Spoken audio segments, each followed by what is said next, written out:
सबसे नीचे आइए, नीचे के लाइन में 2-3 थर्ड लास्ट शब्द को देखिए।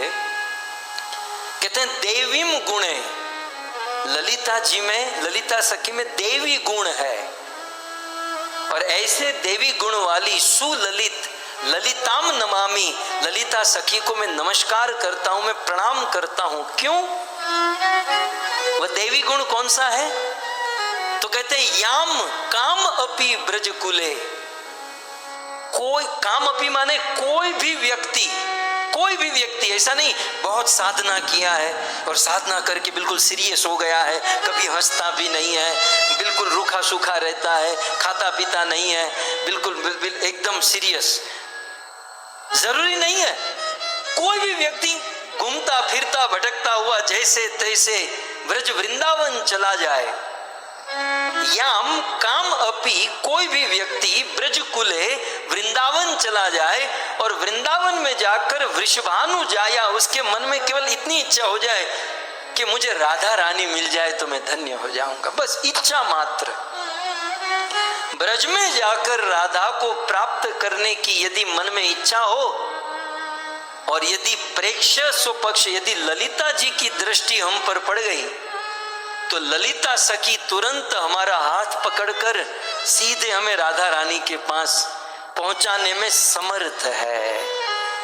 इसलिए दूसरी लाइन में क्या कहते हैं? सत्य। ललिता जी की यदि कृपा हो तो सत्य, तुरंत ही घटनेन कृतार्थ यंती, हम लोग कृतार्थ हो सकते हैं, श्रीमती राधा रानी के चरणों को प्राप्त कर सकते हैं। और ललिता जी की कृपा न हो, आप माथा पीट कर मर जाओ, राधा की प्राप्ति नहीं हो सकती। लीला में हम सुनते ना कि कभी कभी राधा रानी रूठ जाती हैं और कृष्ण राधा को मिलने आते हैं तो ललिता मिलने नहीं देती है। ये बहुत माथा भारे है। माथा भारे समझते हैं? ये बाम नायिका है। बाम नायिका माने, अब मैं आपको बताऊंगा थोड़ी देर का, पहले ये कंप्लीट कर लूं। बाम नायिका माने बिल्कुल कृष्ण को अपने वश में रखना, कृष्ण को राधा से मिलने नहीं देना, बिल्कुल स्ट्रिक्ट। तो ललिता सखी यदि चाहे तो हमें रास लीला में तुरंत प्रवेश करा सके। हालांकि ये सारे कार्य रसवर्धन के लिए, आप ऐसा मत समझो कि ये झगड़ा लगाने का काम है, ये रसवर्धन का कार्य श्री ललिता सखी का है। खैर मैं ये कह रहा था, ललिता सखी का यदि कृपा हो जाए तो हम राधा रानी या रास लीला को तुरंत प्राप्त कर सकते हैं। और यदि ललिता सखी की कृपा न हो, माथा पीट कर मर जाओगे, रास लीला नहीं मिलेगी। आपने वो भजन तो सुना है ना, वो लीला कि शिव जी रास लीला में जाना चाहते थे।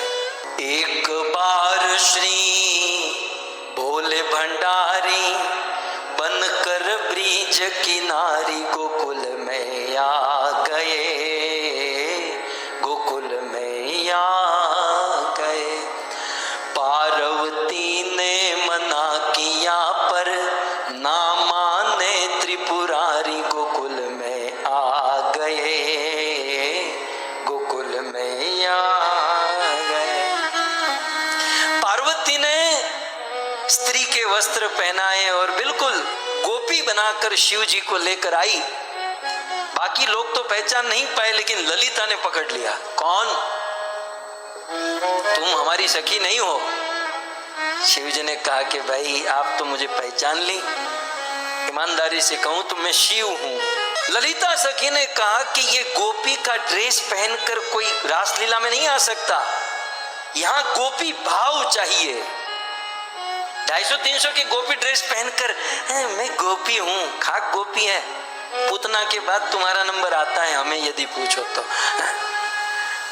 गोपी ड्रेस केवल कपड़ों की बात नहीं है, गोपी भाव बड़ा महत्वपूर्ण है।